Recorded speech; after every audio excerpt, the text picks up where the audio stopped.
Good evening and welcome to our Wednesday devotions. And I want to start with a very pointed question today. Are you as disgusted as I am with the political reality of our country right now?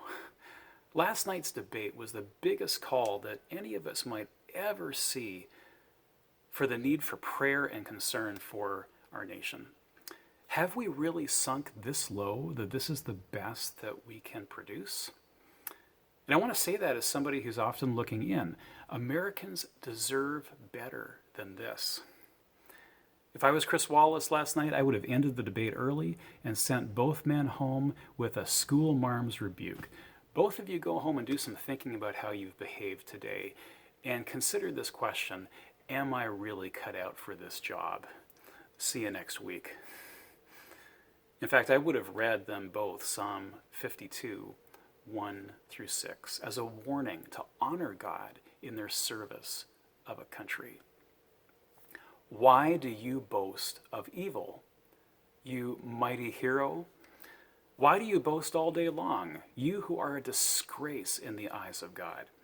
You who practice deceit, your tongue plots destruction. It is like a sharpened razor. You love evil rather than good, falsehood rather than speaking the truth. You love every harmful word, you deceitful tongue. Surely God will bring you down to everlasting ruin. He will snatch you up and pluck you from your tent. He will uproot you from the land of the living. And the righteous will see and fear. They will laugh at you, saying, "Here now is the man who did not make God his stronghold, but who trusted in his great wealth and grew strong by destroying others." These two guys aside, what has happened to us? Are these the leaders we deserve? There's that old proverb that people get the leaders they deserve. Do we want to own that? It might be painful to do so.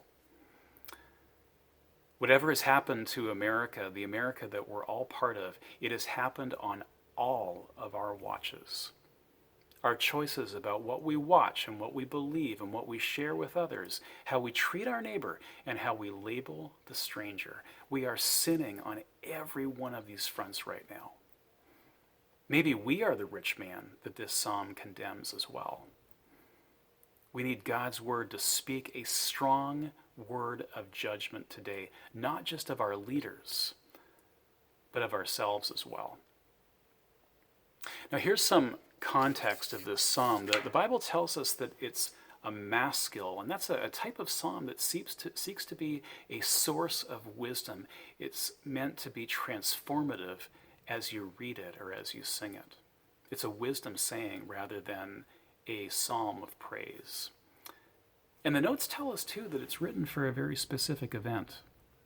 It's about Saul, the king of Israel, who'd become rebellious and excessive in his wealth and his power.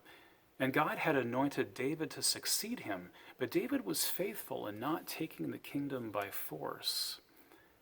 Instead, as a man of God, he waited for his time, and yet Saul chased him relentlessly, trying to kill him, seeing him as a threat. And in the midst of his rage, many of Saul's supporters defected and went over to the David camp. And Saul intimidated his closest advisors, who he felt were conspiring against him.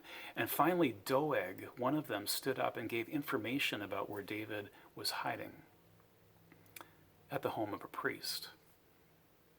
And Saul sent for that priest.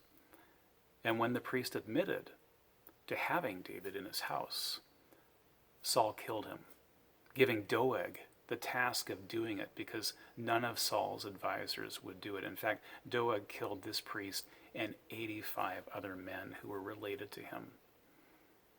No wonder David wrote a protest song, having seen such selfish evil come from the throne of Israel. Wow, what drama. And David, in all of this, remained blameless and stayed with the Lord, knowing that the way to rule in God's kingdom and according to his blessing is in serving people and in compassion.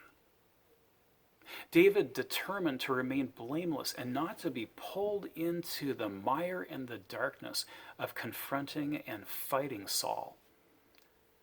David wanted to remain sinless in the manner in which he gained power, the power that he was chosen for. He knew that power corrupts. He had seen it with his own eyes, especially on this particular day. David knew the kind of king that he wanted to be. All of us need to apply this to our lives. In all of our situations, in all of our relationships, in all of our interactions, we should seek to remain godly, to not go on the attack, but to act in righteousness and humility before others, even those who may disagree with you. David showed great wisdom and great restraint and saved his anger over this situation for a protest song, knowing that as a psalm, it was also a prayer that God would intervene and make things right. We need to pray for our country today for a much better season of godly leadership. And we must pray that each of us become a source of godliness and light, rather than the opposite, to every person that we encounter, friend or stranger. Let's spread the light of God in all that we say and do, especially right now.